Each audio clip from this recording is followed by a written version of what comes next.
دوستو ایک شہر میں ایک کارپینٹر رہتا تھا جو نئے مکانات کی تعمیر میں ایک ٹھیکیدار کے ساتھ 35 برس سے کام کر رہا تھا۔ وہ نہایت ماہر اور تجربے کار تھا۔ اپنی زندگی کے 35 سال محنت کرنے کے بعد اس نے ارادہ کیا کہ اب میں مزید کام نہیں کر سکتا، جتنا وقت دے دیا وہ کافی ہے۔ اب بقیہ زندگی سکون سے اہل و عیال اور پوتے پوتیوں کے ساتھ بسر کروں گا۔ اسی ارادے سے وہ اپنے مالک کے پاس آیا۔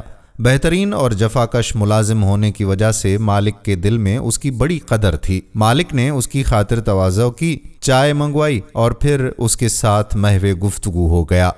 بات چیت کے دوران ہی وہ کارپینٹر باس سے گویا ہوا کہ سر، اب مجھے رخصت چاہیے، اب میں مزید بوجھ نہیں اٹھا سکتا۔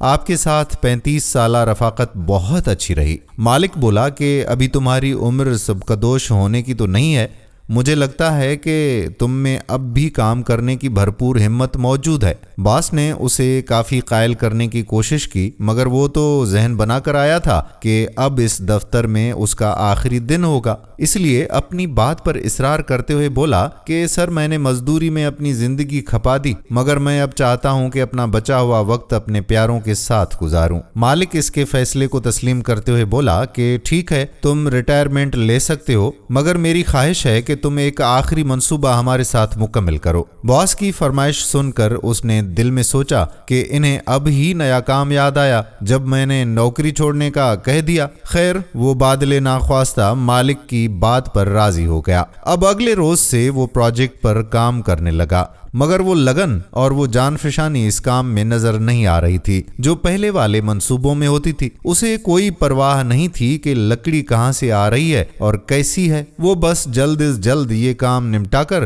جان چھڑانا چاہتا تھا۔ بہت جلد ہی وہ مکان اپنے انجام کو پہنچا۔ کارپینٹر مالک کے پاس آیا اور عرض کی کہ سر، میں نے آخری کام بھی مکمل کر لیا ہے، اب مجھے اجازت دے دیں۔ مالک بولے کہ ٹھہرو، اور انہوں نے میز کی دراز سے ایک چابی نکال کر اس کارپینٹر کو تھمائی اور کہا کہ تم نے 35 سال خوب محنت سے ہمارے لیے کام کیا، میں نے سوچا کہ جاتے جاتے تمہیں ایک تحفہ دے دوں، یہ گھر آج سے تمہارا ہے۔ چابی دیکھ کر کارپینٹر شش در رہ گیا، کیونکہ یہ اسی مکان کی چابی تھی جسے اس نے غفلت اور لاپرواہی سے تیار کیا تھا۔ کارپینٹر دل ہی دل میں پچھتانے لگا کہ کاش مجھے پہلے علم ہوتا تو میں اس گھر کی تعمیر نہایت عمدہ طریقے سے کرتا۔ دوستو، ہم اسی طرح کی خطائیں اپنی زندگی میں کئی بار کرتے ہیں کہ کاش مجھے پہلے پتا ہوتا۔ ہم اپنی زندگی کے ہر ایک لمحے میں اسی عمارت کو تعمیر کر رہے ہوتے ہیں جس میں ہمیں خود کسی دن رہنا ہے۔ جیسے اگر ہم کوئی نیکی کرتے ہیں تو بظاہر وہ ایک معمولی کام ہوتا ہے، مگر اس کے بدلے ہمارے لیے آخرت میں مقام تیار ہوتا ہے۔ ہر کام کو کرنے سے پہلے ایک بار یہ ضرور سوچیں کہ کیا بعد میں مجھے یہ تو نہیں کہنا پڑے گا